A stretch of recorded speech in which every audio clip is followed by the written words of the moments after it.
luto na siya. Pero parang kasi hindi naman ako marunong magluto guys. Kaya parang nadurog siya sa sobrang lambot. Ayan, parang sobrang lambot ang luto niya. Ayan. Ayan, luto na ang chicken adobo.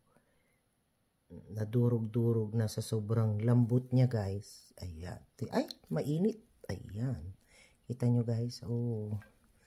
Ayan oh.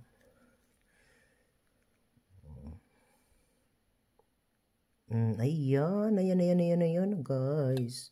Kita nyo? So, kain tayo ng chicken feet. Sobrang lambot guys. Kaya yan, ganyan ang nangyari. Parang nadurog-durog, na overcook ko na yata. Hindi naman ako marunong kasi magluto guys. Nalulungkot lang kasi ako. Kaya, ayan na ang resulta. Kain tayo.